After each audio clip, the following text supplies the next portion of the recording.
मुख्यमंत्री 3 दिवसासाठी दरेगावात सुट्टीसाठी येत आहेत.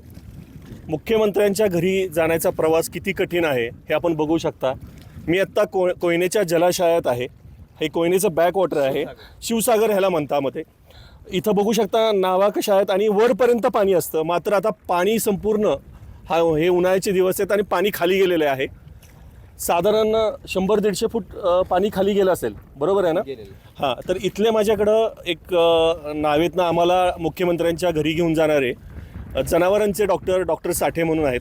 डॉक्टर साहेब, NDTV मराठीमध्ये आपलं स्वागत करतो. नमस्कार. हां, काय सांगाल आत्ताची ही जी परिस्थिती आहे उन्हाळ्याची आणि पाणी, त्या बाबतीत आपण माहिती काय देऊ शकाल? खरं तर पाणी भरपूर असतं आणि उशीरभर थांबतं, म्हणजे भरपूर वेळ थांबतं पाणी. आणि ह्या वेळेस पाऊस कमी असल्या कारणानं पाण्याची पातळी आहे ती लवकर खालावली आहे, म्हणजे खाली गेलेली आहे. आता काय झालंय, पाणी अजून 1 महिनाभर पण शक्यता कमी आहे. पाणी भरपूर खाली जाणार. त्यावेळी मग इथल्या लोकांनी प्रवास लय बिकट असतो. जसं की चिखल जास्त प्रमाणात असतो, येणं जाणं पूर्णपणे थांबतं. पूर्णपणे म्हणजे 3 महिने येणं जाणं थांबलंच पलीकडच्या. एकंदर मग इथं आसपास साधारण किती वस्तींची गावं आहेत आसपास? आता मुख्यमंत्र्यांचं तर दरेगाव आहेच, परंतु आसपास या भागामध्ये किती गावं आहेत? आसपास म्हटलं तर मुख्यमंत्री साहेबांच्या गावाच्या पलीकडे एक 7-8 गाव आहेत. तिथनं पलीकडे खेड लागतं, म्हणजे किती लोक आहेत तिथे आसपास राहणारी? आता आसपास राहणारे तसं बोटावर मोजून इतकीच लोक आहेत, कारण सगळे काम कोण आजारी पडलं, काय पडलं तर काय? तसं दळणवळणाची व्यवस्था आहे, म्हणजे महाबळेश्वर मार्गे. इकडून म्हटलं तर जिल्हा परिषदेचे नाव असते, पाणी असतं. त्यावेळी जिल्हा परिषदेच्या बोटीमधून येणं जाणं सातारला होतं. खरं तर मुख्यमंत्र्यांच्या घरी जायचा प्रवास म्हटलं तर अतिशय कठीण आहे. आणि इकडच्या बाजूनीचा जो प्रवास आहे तो अतिशय रिस्की प्रवास म्हणता येईल.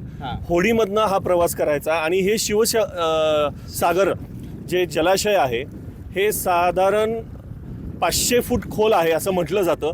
आत्ता आम्ही, मला वाटतं जलाशयाच्या साधारण 200-300 फूट खाली असू आणि ह्याच्या खाली अजून 200-300 फूट पाणी आहे. आणि या संपूर्ण पाण्यामध्ये आमचा प्रवास चालू आहे. साधारण एक 4 ते 5 किलोमीटर होडीमधनं मुख्यमंत्र्यांच्या पर्यंत जावं लागतं, हा प्रवास करावा लागतो. आणि नंतर अजून एक 4 किलोमीटर पायी चालत जावं लागतं.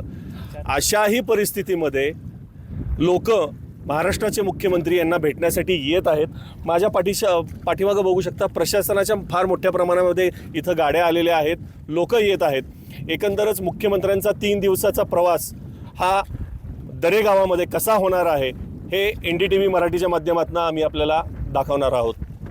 सुजित आंबेकर, NDTV मराठी, दरेगाव, बामनोली, सातारा.